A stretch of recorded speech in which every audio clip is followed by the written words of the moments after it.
रामकृष्ण हरी मंडळी. तर आज आम्ही निघालो होतो सटाण्याला जाण्यासाठी. ॲक्च्युली हा ब्लॉग मी शूट केला आहे 13 डिसेंबरला, फक्त एडिट करायचा राहून गेला होता त्यामुळं. मग काय, रस्त्यात आम्ही थांबलो चहा पिण्यासाठी. ही जी चहाचं ठिकाण आहे ते खूप फेमस आहे, रस्त्यात लागतं आणि खूप भारी चहा भेटतो. तिथून डायरेक्ट पोचलो आम्ही सटाण्याला. मग काय, आपल्याबरोबर आपले सगळे भाऊ वगैरे आले होते आणि निघालो आम्ही मंदिराकडे जाण्यासाठी. खूप भारी सटाणा गाव हे खूप मस्त आहे आणि रस्त्यात आम्हाला तिथंच महाराजांच्या मंदिरासमोर आम्हाला लागलं श्री यशवंत स्नॅक्स. तिथं आम्ही गेलो. तिथं सर्वांनी मिळून भजी ऑर्डर केली, गरमागरम भजी आली, जिलेबी ऑर्डर केली, खाल्लं आणि तिथून आपण गेलो डायरेक्ट श्री यशवंत महाराज मंदिराला. खूप छान मंदिर, खूप देखणं होतं. महाराजांची मूर्ती देखील छान होती. आशीर्वाद घेतला महाराजांचा, तिथला तो इतिहास देखील वाचला. खूप छान, सर्व काही गोष्टी खूप भारी होता.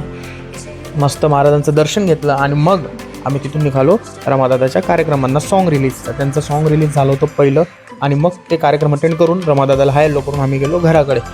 तुम्हाला ब्लॉग आवडत असतील तर नक्की फॉलो करा, नक्की सबस्क्राईब करा. खूप खूप